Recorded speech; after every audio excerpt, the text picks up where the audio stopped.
함께 말씀을 듣겠습니다. 오늘 우리에게 주신 말씀은 요한복음 3장 16절이었습니다. 잘 알고 있는 말씀이기 때문에 다 같이 한 목소리로 읽겠습니다. 시작. 하나님이 세상을 이처럼 사랑하사 독생자를 주셨으니 이는 그를 믿는 자마다 멸망하지 않고 영생을 얻게 하려 하십니다. 아멘. 예수님이 왜 죽으셔야만 했을까라는 주제로 황성 목사님 말씀 전해주시겠습니다. 이제 요즘 예배를 드리는데 성경에 있는 모르는 부분을 많이 말씀을 나눴더니 좀 어려워하는 청년들이 좀 많았어요. 그래서 요즘에 제가 그냥 기본으로 돌아가자. 짧은 학기지만 좀 기본으로 돌아가서 기본적 그 원리, 신앙적 원리를 제대로 말해주자 그런 생각이 좀 들어서 지난주가 저희가 죄에 대한 얘기를 나눴죠. 이번에는 예수님이 왜 죽으셔야만 했을까라는 주제를 가지고 나누려고 합니다. 이런 복음을 전할 때, CCC에서도 복음을 전할 때 제일 먼저 하는 말이 있죠. 예수님을 보면 아냐고 물어보지만 우리가 죄인이라 죽을 수밖에 없는 죄인이라는 걸 아십니까? 라고 질문을 해요. 여러분도 죽을 만한 죄를 지셨습니까? 이 말을 받아들이기 어려워하는 가장 큰 근본적인 이유는 바로 이것 때문인 거죠. 우리가 지은 죄가 과연 죽을 만한 죄인가? 사실 우리가 무슨 죄를 지었나요? 평소에? 크게 지어봐야 어렸을 때 지은 죄? 그죠?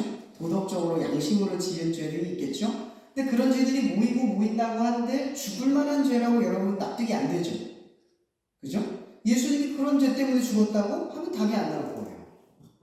근데 우리는 이 신앙적인 이야기를 풀 때, 이 죄의 문제를 풀 때 성경 안에서 해석을 좀 받아야 돼요. 죄. 지난주에 저희가 죄가 뭐라고 배웠죠? 죄. 죄는 행동으로 지은 죄를 의미하지 않죠. 복음에서 말하는 죄란 행동으로 어떤 잘못을 저질러서 어떤 결과가 생긴 그걸 죄라고 말하는 게 아니에요. 죄는 하나님과의 관계를 떠나게 만드는 것. 그것이 죄인 거죠. 죄 자체가 하나님을 떠나는 거예요. 그 근본이 그런 거죠.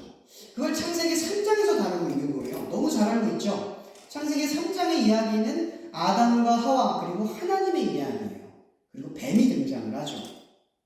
이 이야기를 풀려면 굉장히 복잡한 내용들이 들어가겠지만 간단하게 이야기를 풀면 바로 이런 지점인 거죠. 하나님께서 말씀으로 세상을 지으고 세상 모든 것들 속에서 이 아담과 하와에게 모든 걸 주셨어요. 뭐라고 말씀하셨냐면 모든 먹을 것, 마실 것과 채소, 이 땅에서 나는 채소와 먹을 열매들 이 모든 걸 너희에게 주겠다. 그리고 심지어 뭐라고 했죠? 이 땅과 모든 것들을 너희가 다스리고 지키라. 경작하고 다스리고 지키래. 너희들이 수고하면 수고한 대로 노력하면 노력한 대로 다 줄 것이다. 이렇게 축복을 하신 거예요. 그러니까 태초에 에덴 동산은 결정이 없었어요. 근데 에덴 동산은 요약이 뭐예요? 행복한 곳을 에덴 동산이라고 하지 않아요.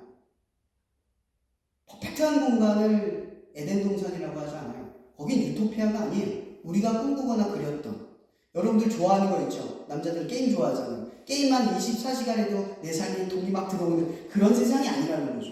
공부 안 해도 A+가 나오는 그런 세상이 아니라는 거예요. 에덴 동산은 우리가 충족되는 공간이기 이전에 뭐가 중요하냐?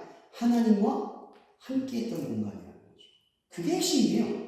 우리는 에덴 동산을 너무 세상적으로 바라봐요. 우리가 충족돼야 될 지점, 거기를 천국이라고 생각을 하죠. 근데 천국의 핵심은 하나님의 나라예요. 하나님이 계시는 곳. 우리가 하나님의 나라, 천국을 가려고 하는 이유는 그곳에 우리가 원하는 충족감이 있기 때문, 혹은 우리가 이 땅에서 받는 고난의 탈출구이기 때문이 아니라 그곳이 하나님이 내가 좋아하고 열망했던 그분이 계시는 곳이기 때문인 거예요. 그것이 천국이라는 거예요.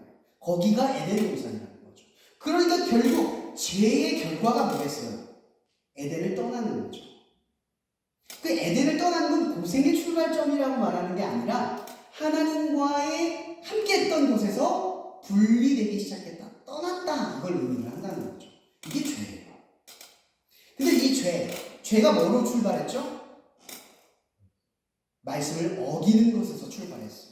하나님께서 아담과 하와에게 두 가지 말씀 주셨어요. 그게 뭐였죠? 모든 것을 임으로 먹되 모든 것을 다 취하래요. 또 하나, 선악을 알게 하는 나무만 뭐예요? 취하지 마. 누국자는 이런 말 합니다. 왜 후각과를 만드셔서 우리를 이렇게 어려운 삶을 살도록 하셨을까? 이건 우리의 입장에서 오해하는 거예요. 하나님께서 99개를 주고 하나만 건들지 말라고 했어요. 그 하나는 우리에게 필요한 게 아니라 불필요했던 거예요. 그죠? 그거 없이 못 사는 것도 아니고 그게 꼭 열망하듯이 필요했던 것도 아니었어요. 근데 우리는 그걸 바라보는 거예요. 근데 원래 바라봤던 거예요. 원래. 근데 그 선악과가 뭘 상징하는 줄 아세요? 잘 몰라요. 말씀. 예수를 상징하는 거예요. 그게 왜 예수를 상징하냐면 말씀이 곧 뭐예요? 예수잖아요. 하나님이 말씀했어요. 그러니까 선악을 알게 하는 나무는 어디에 있어요? 생명나무와 똑같이 동산 중앙에 있어요. 중앙에 있다는 건 무슨 뜻을 말하는 거예요? 중앙을 보면서 살아갔다는 거죠. 중심이 뭐예요? 하나님의 말씀. 그러니까 선악과를 볼 때 뭐예요? 저건 따먹으면 안 돼. 뭘 떠올리는 거예요? 말씀을 떠올리는 거예요. 우리 이걸 잘 몰라요. 그러니까 어겼다는 게 뭘 어긴 거예요? 말씀을 어긴 거예요. 근데 그 말씀이 뭐예요? 생명. 뭔지 이해가 되겠죠? 선악과를 따먹었다라는 건, 그걸 어겼다는 건 행동에서 죄가 나온 게 아니라 그 말씀을 어김으로부터 뭐가 됐다? 생명이 끊어졌다. 그 뜻이 되는 거예요. 그러니까 우리의 생명은 어디로부터 나온다? 말씀에서 나온다. 예수로부터 나온다. 이거예요. 근데 그게 끊어진 거예요. 근데 이 선악을 알게 하는 나무, 왜 선악을 알게 하는 나무일까? 생각해본 적 없죠? 선악을 알게 하는 나무는 이거예요. 뱀이 뭐라고 말해요? 이거를 물어보잖아요. 하나님이 이거 먹지 말라고 했어요. 왜? 진짜? 근데 물어볼 때 이 말씀을 꺼내는 거 아세요? 아담도 말씀을 꺼내요. 하나님께서 저거 먹지 말랬어. 다 먹어도 되는데 이건 안 된댔어. 라고 말씀으로 싸워요. 근데 뱀이 뭐라고 또 질문을 진짜? 질문을 던진 거예요. 진짜 맞아? 그 한마디가 아담과 하와에게는 의심으로 들어오기 시작했어요. 근데 그 의심은 뭐에 대한 의심이냐면 하나님이 틀릴 수 있다. 하나님의 의도가 잘못될 수 있다라고 하는 의심인 거예요. 말씀을 벗어나는 거죠. 그래서 선악을 먹었어요. 그럼 선악을 알게 하는 건 뭐예요? 각자의 기준이 생긴다는 거예요. 하나님의 말씀이 선이었어요. 에덴 동산에서 말씀이 선이었어요. 말씀이 생명이었어요. 말씀이 길이었어요. 근데 뭐가 생겼어요? 각자가 길이 됐어요. 각자가 생명이라고 생각하기 시작했어요. 각자가 진리라고 생각했어요. 지금의 시대죠. 상대적이에요. 진리가 상대적이에요. 절대적이면 문제가 있다고 생각해요. 근데 여러분 그거 아세요? 진리가 절대적이 아니면 진리가 아닌 거예요. 진리가 시대에 따라 바뀔 수 있으면 진리가 아닌 거예요. 맞죠? 근데 이 시대는 진리가 바뀔 수 있다고 생각을 해요. 그런 진리는 진리가 아닌 거예요. 불변해야 진리인 거죠. 그러니까 에덴 동산은 이 하나님의 말씀이 불변해도 진리예요. 근데 선악을 알게 하는 먹고 난 뒤에 죄의 결과는 하나님을 떠나는 것도 있지만 이제는 하나님의 기준을 더 이상 따르지 않기 시작하는 거예요. 하나님의 말씀에서 벗어난 삶이 되어버리는 거죠. 끊어져 버리는 거예요. 이게 죄의 출발점이에요. 우리는 말씀을 버리고 자기 기준을 따라가는 두 가지를 따라가고 있는 거예요. 그래서 성경에서는 시편 기자는 14편 53편 1절 1절에 이런 말을 해요. 어리석은 자래요. 이런 사람을 그 마음에 이르기를 하나님이 없다 하는도다. 그들은 부패하고 행실이 가증하니 선을 행하는 자가 없도다. 또 이래요. 하나님은 없다 하는도다. 그들은 부패하며 가증한 악을 행하며 선을 행하는 자가 없도다. 여러분 교회 다닌다고 선하진 않아요. 그렇죠? 예수를 믿는다고 반드시 선하진 않아요. 그렇죠? 근데 예수와 관계 맺은 사람들은 선하게 살아가요. 하나님의 말씀과 관계가 맺어지며 선하게 살아가요. 비록 죄를 짓고 허물이 생겨도 죄를 짓는 삶을 동경하지 않아요. 그죠? 이건 전혀 다른 문제예요. 믿는다고 선한 건 아니지만 제대로 믿으면 선할 수밖에 없어요. 믿는다는 건 하나님과 나의 관계를 그 실존하는 관계를 믿는다는 거예요. 하나님이 없다, 마음에 없다 하는 게 아니라 하나님 계신다, 내 안에 있다라고 생각하고 살아가니까 죄를 어떻게 하겠어요? 못 받아들이고 살아가요. 죄는 지어도 죄가 얼마나 불편해지겠어요. 내 안에 계신 그 주님이 말씀이 있어요. 그 기준이 어긋나는 것을 견디지 못하는 하나님의 마음이 내 안에 있어요. 있다 하는 사람, 그게 지혜라는 거죠. 그런 사람을 우리가 그리스도인들이라고 말을 해요. 제가 아까 처음에 말했죠. 믿는 사람이 선하지 않다. 이건 우리는 믿음을 종교적으로 받아들여서 그래요. 믿는다라는 걸 종교적 행위로 받아요. 그러니까 죄도 뭐만 생각해요? 그럴 땐 행동이 있어야 죄라고 생각하는 거죠. 그러니까 성경에서 말하는 죄는 크기나 양과 질 그걸 말하는 게 아니에요. 죄는 그 자체가 죄예요. 하나님에게 떠나면 아무리 선한 행동을 해도 자기 기준이잖아요. 하나님을 떠난 기준은 선하지 않다는 거예요. 그러니까 세상 사람들이요, 하나님 안 믿어도 착한데요? 하나님 안 믿어도 도덕적인데요? 하나님 안 믿어도 윤리적인데요? 이렇게 말해도 그게 선할 수 없는 이유가 뭔지 아시겠어요? 하나님이 없는 기준은 상대적 기준이기 때문에 절대적인 기준이 아니기 때문에 하나님이 기준이 돼야 선인 거예요. 성경에서 말하는 악은 하나님에게서 떠난 기준, 모든 것을 통칭하는 거예요. 근데 우리는 자꾸 그런 걸 말한다는 거죠. 죄, 그러면 크기. 무슨 큰 죄? 얼마나 많은 죄? 이렇게 생각을 한다는 거죠. 근데 복음에서 말하는 죄는 딱 이거예요. 하나님에게 떠나는 죄. 그 즉시가 죄가 되는 거예요. 근데 이 죄는 어디로부터 시작되냐? 바로 아담으로부터 시작을 하는 거죠. 여러분, 창세기 3장에서 아담의 이야기는 죄로 끝나지 않죠. 이거 성경 잘 안 보면 안 보이는 거예요. 성경 창세기 3장 12절에 이런 말이 있어요. 여호와 하나님이 아담과 그의 아내를 위하여 가죽옷을 지어 입히시니.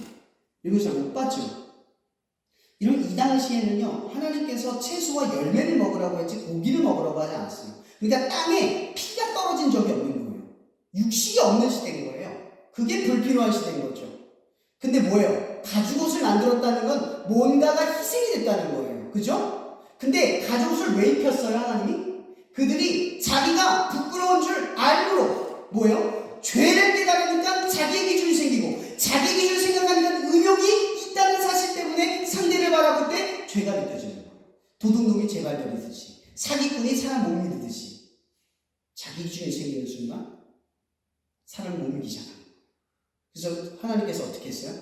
허물을 덮어주셨어요. 어떻게 덮었어요? 무언가의 희생으로 덮었다는 거죠. 최초의 죽음은 바로 예수를 상징합니다. 죄의 허물을 덮은 게 뭐다? 예수다라는 거죠. 하나님께서 가죽옷을 입혀서 아담과 하와를 에덴 동산 밖으로 내보내셨어요. 그들과의 관계를 끝난 게 아니라 더 이상 이제 마무리를 짓고 쫓아내는 데서 끝나는 게 아니라 그들을 회복하는 역사로 다시 시작하는 거죠.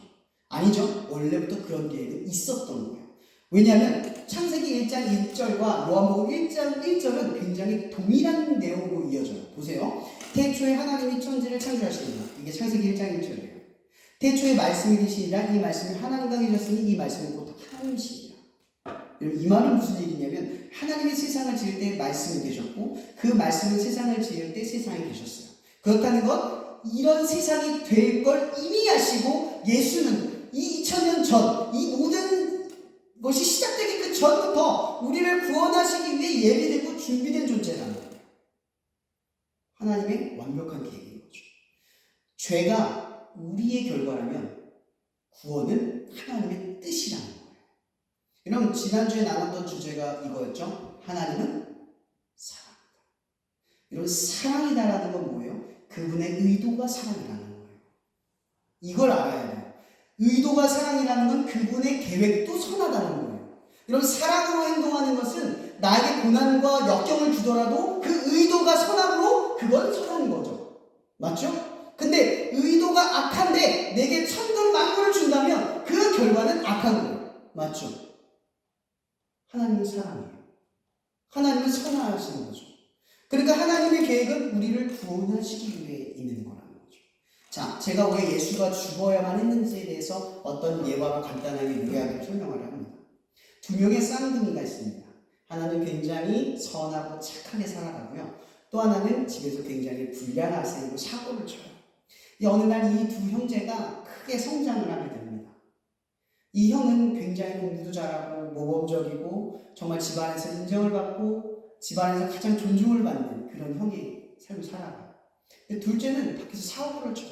도박도 하고 담배도 피우고 물건도 훔치고 사람을 패고 그러던 이 시간들을 살아가고 있는데 어느 날 갑자기 이 둘째 동생 밖에서 사고를 치고 사람을 죽이고 맙니다.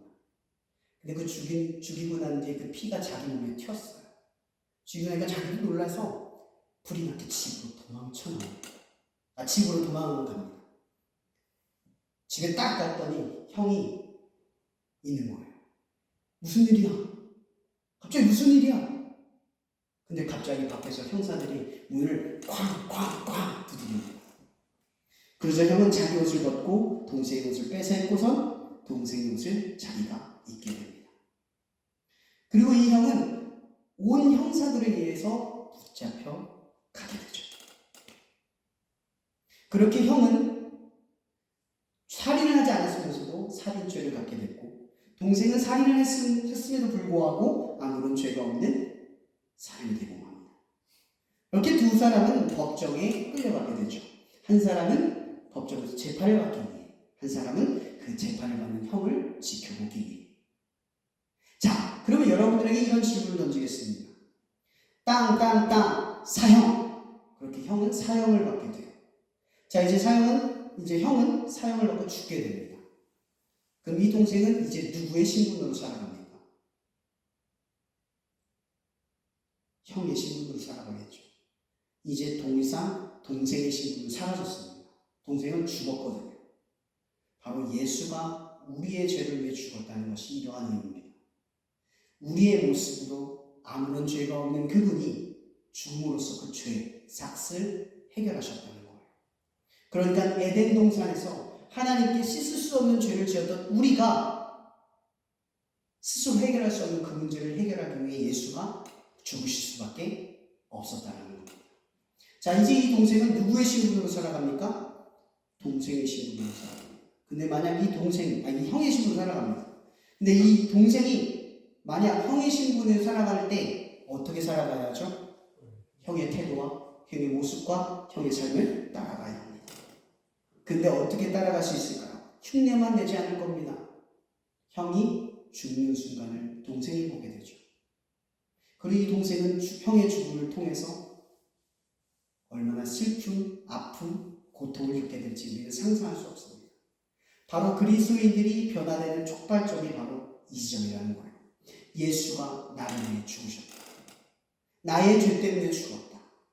그 이후로부터 이 동생은 형의 신분으로 살아가는 것이 죄가 아니라 은혜라는 것을 알게 되죠. 이것이 은혜로 살아가는 그리스도인들의 삶입니다. 요한복음 1장 12절은 이렇게 말합니다. 영접하는 자, 곧 그 이름을 믿는 자들에게는 하나님의 자녀가 되는 권세를 주셨다. 우리는 그 전에 죄의 종이었습니다. 그래서 죄에게 끌려가는 사람이었어요. 더 이상 이 죄를 해결할 수가 없죠. 여러분, 세상 사람들은요 그렇게 말할 수도 있어요.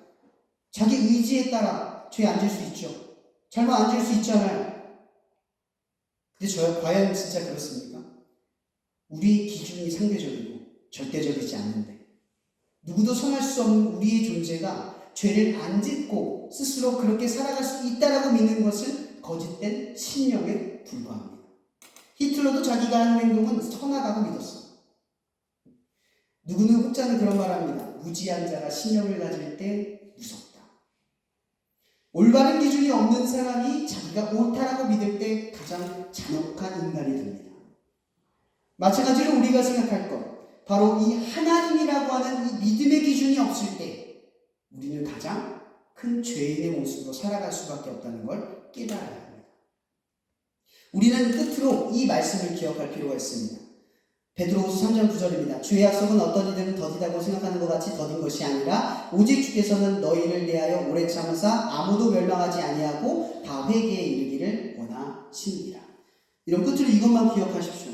하나님은 여러분들을 심판하기 위해 우리를 이 가운데 보낸 게 아니라 구원하기 위해 지금도 참고 기다리고 계신다라는 것입니다. 예수가 우리를 위해 죽으셨습니다.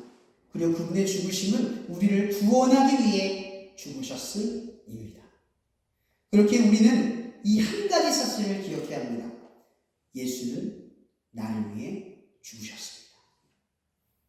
그리고 죽으셔야만 했습니다. 그리고 여러분들은 이제 독생자 예수의 신분을 지녔고 하나님의 자녀가 되셨습니다. 이제 우리들의 믿음은 하나님의 자녀가 된 것에서 끝나는 것이 아니라 이제는 하나님의 자녀로 살아갈 권리와 목적과 책임을 지녔다는 것을 더욱 깊이 깨달으시는 저와 여러분이 되기를 예수 이름으로 축복하며 말씀 마칩니다. 기도하겠습니다. 사랑해 주님 감사합니다. 이 시간도 우리 가운데 찾아오셔서 말씀하시는 그 말씀을 우리는 기억합니다.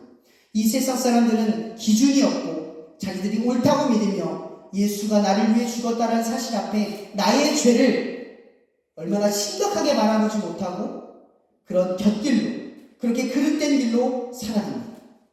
아니 그러나 우리는 그리스도인임을 날마다 잊지 않고 사람들에게 진리를 말하며 길을 보여주고 생명을 전할 수 있는 참된 길로 살아갈 수 있도록 인도하여 주시옵소서. 우리가 더 이상 죄의 종이 아니라 하나님의 자녀임을 잊지 않고 이 땅 가운데 살아갈 수 있도록 날마다 우리를 흔들어 깨워주시고 하나님의 자녀된 삶을 지키며 살아갈 수 있도록 우리를 인도하여 주시옵소서.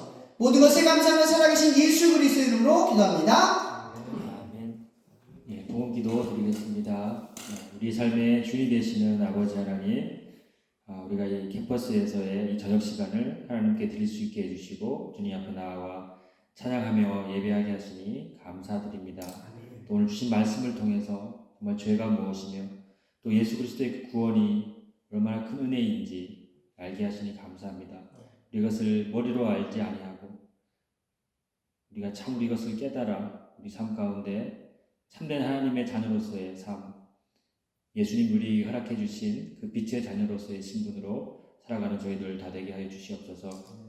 시간 또한 작은 예물을 드립니다. 캠퍼스 처치를 위해서 잘 쓰이게 하시고 또 캠퍼스 처치에 헌신하는 우리 귀한 찬양팀과 형제들을 통해서 이 캠퍼스 예배가 더 든든히 세워지고 하나님이 기뻐 받으시는 예배가 되도록 은혜 내려 주시옵소서. 모든 것에 감사를 드리며 살아계신 예수님의 이름으로 기도드렸습니다. 아멘. 네. 오늘 캠퍼스 처치 예배에 오늘도 오신 우리 모든 형제들, 자매들 감사드립니다. 축복하고 환영합니다. 우리 서로에게 환영의 박수와 하나님께 영광을 드립니다. 벌써 이제 이번 학기도 종반이 지나고 종강으로 다가가고 있는데 우리 이렇게 힘써 또 예배를 지키고 또 이 공간에서 하나님을 예배함으로 또 우리가 다음 학기도 또 하나님 기뻐하시는 예배로 세워져 갈 줄 믿습니다. 예배 후에는 또 동일하게 소그룹 나눔과 소그룹별 기도 시간을 짧게나마 갖겠고요. 그리고 다음 주는 은퇴 교수님 초청 예배로 드립니다. 은퇴 교수님 한 7분 정도 그리고 오시고 또 직원 선생님들도 같이 오실 거고요. 말씀은 우리 학교 은퇴 교수님 중에 황유석 목사님이 전해주십니다. 지금은 은퇴하시고 목회를 하고 계시기 때문에 말씀을 전해주시기로 했습니다. 그리고 7월 20일, 21일에 있을 전국 대학교 선교대회를 위해서 합심으로 늘 기도해 주시기 바라겠습니다. 네, 감사합니다. 오늘 목사님께서 축도로 예배를 마치겠습니다. 네, 이제 몇 주 안 남았지만 끝까지 저희 예배 잘 지키시면서 하나님 영광을 드릴 수 있으면 좋겠습니다. 축도하고 마치겠습니다.